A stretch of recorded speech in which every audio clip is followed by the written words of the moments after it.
So I'm going to talk about this is pretty new work. It's very new work. So it's mostly setting up what we're looking for and why we're interested in doing this, with a little bit of some summary information from what we've found so far.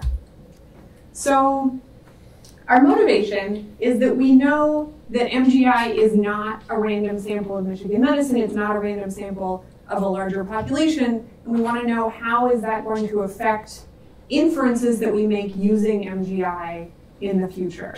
So how does selection in MGI affect association estimates, that type of thing? So eventually, and this gets, I think, at Elizabeth's question from earlier, I got very excited when you asked that question. Our first goal is to just understand what selection looks like in MGI. Our second goal is to actually make use of the fact that MGI sits inside of Michigan medicine, which has these very rich EHR resources.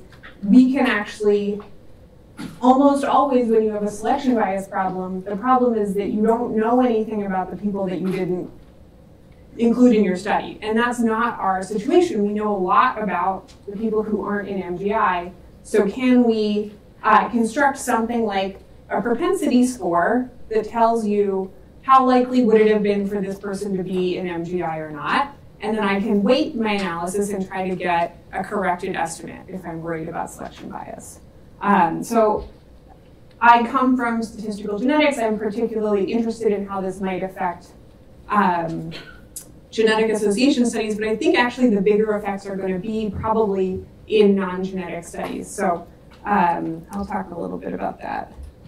Okay, so Jen also talked about what MGI enrollment looks like. So this is what it looks like in the data that we have, which is a little bit jittered for de-identification. So the year numbers are not going to match exactly with maybe other year numbers that you've seen.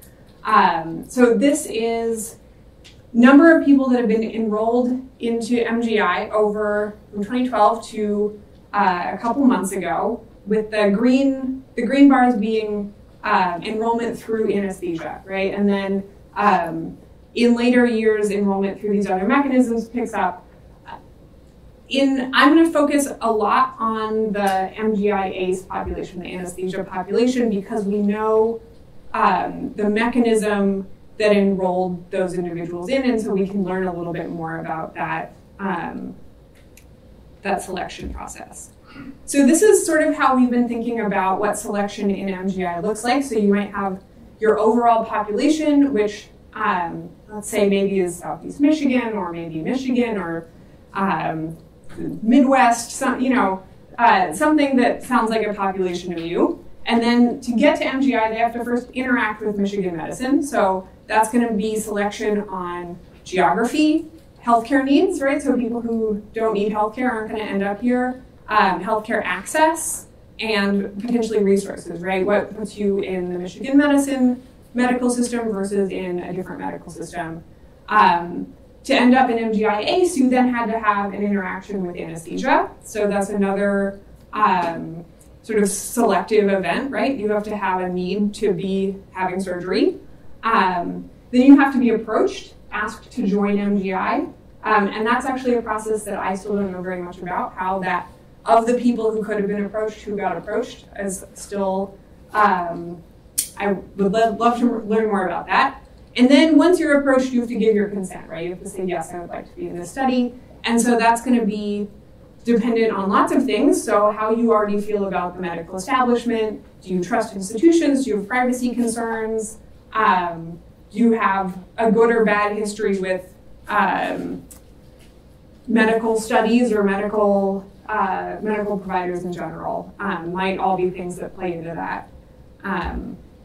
So from a statistical perspective, it might not really matter that I understand all of these steps, right? So if I just care about, can I correct my association estimates, maybe I just need to understand how is my bottom population, the consent given population, different from, say, the Michigan medicine population. I don't necessarily have to trace all of those steps through, but we sort of feel like it is important to understand why selection is happening at each stage, because it helps us understand maybe how we can change recruitment procedures or make modifications so that we have less selection, right? Some selection pressures we're not going to be able to change, right? We're not going to change the fact that to get into Michigan medicine you have to have a medical need, but we might be able to recruit a little bit more evenly. All right, so I'm going to talk about comparing 3 populations with caveats that this is all pretty new. So population 1 is MGI, so every patient who's enrolled in MGI.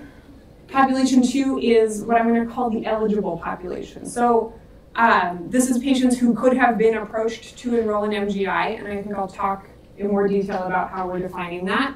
And then the third population is all of Michigan medicine. Okay, so we currently don't have access to who specifically was approached to be in MGI. So we had to sort of forensically back identify people who we thought could have been enrolled in MGI.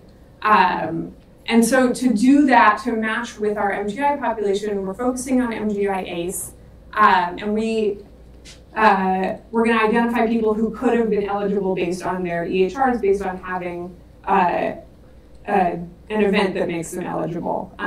So we're going to end up identifying more patients as eligible than would have been approached. We know that there was about an 80% enrollment rate. We have probably twice as many people in our eligible population as who actually were approached. Okay, so what is this eligible population? So we had these criteria. They had to have an anesthesia admission event between May 2012 and August 2022.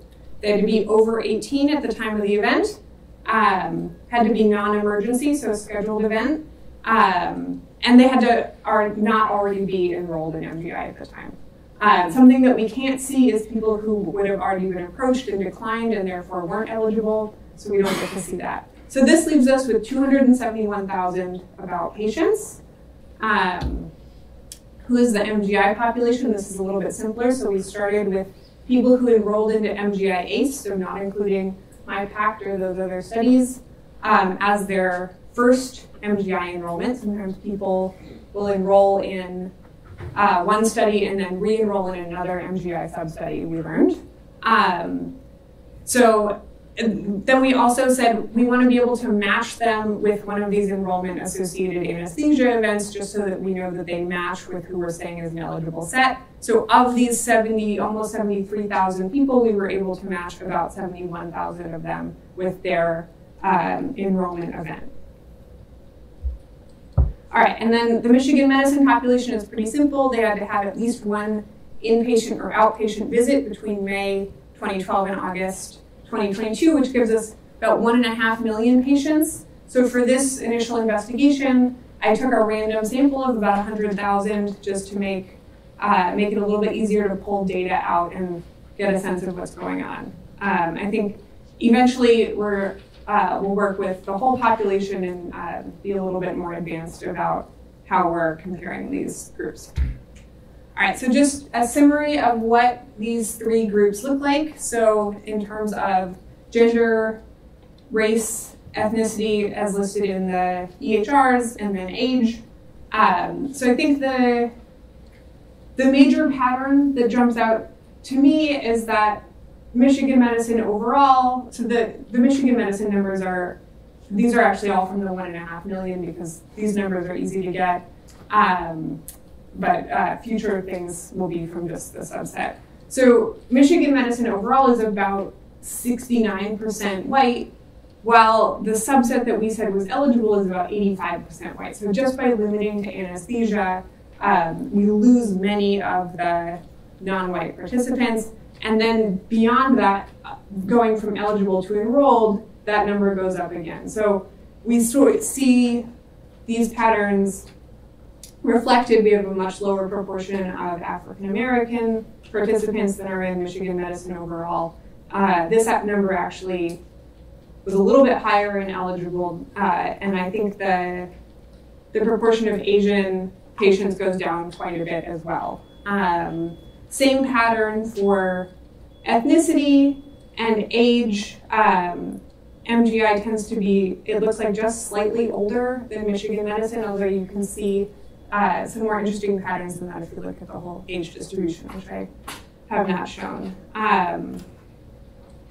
So I think this is something that we knew, but it's nice to see the numbers and see what actually that difference is. We can look at it over time. So we looked at by year, what proportion of eligible events for people with each of the identity groups were actually enrolling participants. So this reflects the numbers that we saw before, but you can see some of these gaps change a little bit over time and some of them not change, right? So as MGI ramps up, actually the enrollment gap between white participants and African American and Asian participants increases, and then you have the crash at COVID, and there's actually, I think, we also see a widening gap for ethnicity between Hispanic and Latino and non-Hispanic and Latino. I thought this was interesting. We looked at enrollment rate by age and gender. So this was, age is a little bit hard to characterize because we have a 10-year window at which people just age through the whole window.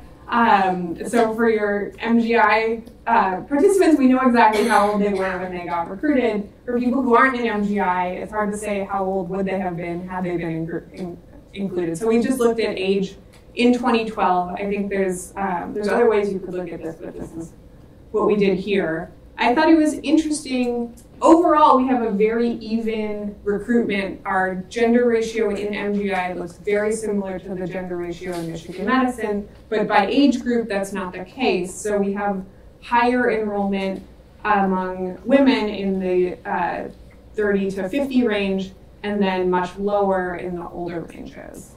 I don't have explanations for you on why this is. This is just what we found from the data, but it gives us a sense of what sort of patterns we could end up seeing in our associations later on. All right, and so then we wanted to go farther and look at diagnoses, right? So there's a lot to do there. We've gotten not that far looking at it, but we started looking at just comorbidity scores. So this goes from, I think, 0 to like 29 or 30, and it counts how many of a major class of problem do you have. So cancer, diabetes, I'll give you a point of 1.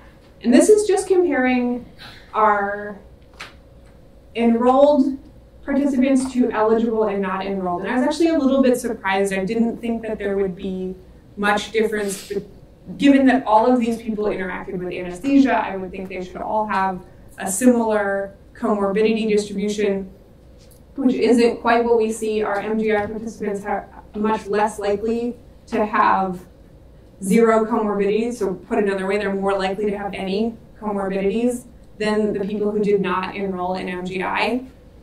This could be a function of not having accurately identified who was eligible, or potentially if the non-enrolled participants also have a shorter medical history, we might just know about fewer of their comorbidities. So that could be something that's going on. It could also be that people with more health-related issues were more likely to consent to enroll for other reasons than people who had fewer.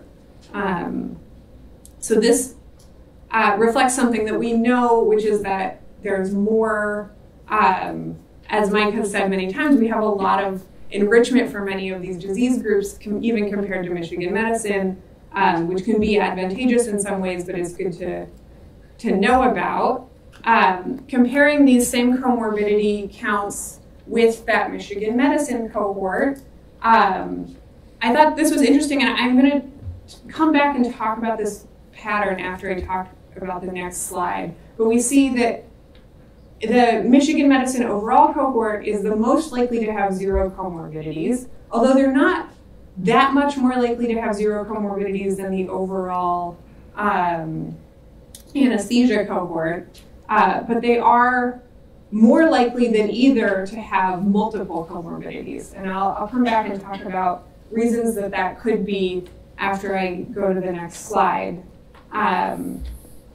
So one potential consequence of this anesthesia enrollment procedure is it could lead to what's called collider bias, which is a little bit non-intuitive until you get a good example. And I was gonna have an example, but actually we got an example this morning. I was very excited. I walked in right at the end of our second talk to hear that it appears that pregnancy complications in ophthalmologic disease is protective for, I think it was heart disease that we were talking about. So that is collider bias. That's a perfect example of collider bias. What has happened is having pregnancy complications or ophthalmologic disease can get you into MGI, and therefore we now have a negative correlation between having those two diseases and having another disease that can also get you into MGI. So that, I think, is a better illustration of collider bias than any of my toy examples that I like to use in class.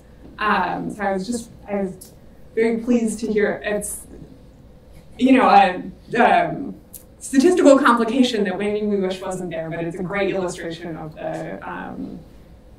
the point. So to maybe put more of a point on that. So on the one hand, we have this benefit of having enriched our sample for cancer, for diabetes, for all of these diseases that we want to study. The flip side of that is that if I want to study, let's say, my cancer patients compared to all of my non-cancer patients, well, my control set isn't actually a great control set because they're also enriched for other diseases. So this leads to something that is a risk factor for one condition can look like it's protective for another condition because I'm really just comparing people who have one disease, let's say, to people who have another disease. So we saw a consequence of that this morning. If we think about that in the context of genetics, you may end up seeing, right, if the effect is strong enough that there's a negative correlation between ophthalmologic disease and heart disease, if there's a variant that causes ophthalmologic disease, it might look like a protective variant for heart disease in your GWAS study. And maybe that's not going to rise to the level of your most genome-wide significant hit. It might not be the one that you write your paper about, but it might end up coming up in, let's say, a polygenic risk score or a cross-trait correlation analysis. You may end up finding, oh, it looks like there's some relationship between these two diseases. In fact, it's just your selection bias coming out in your association estimates. So that's what I was going to talk about today. We have a bunch of future steps because we've really just gotten started looking at this. So we're going to keep looking at the data that we have, looking at some additional traits, SES, BMI, smoking. We're working on getting location information. We're also working on getting that. If we can get information about who was approached, that will also be helpful for us.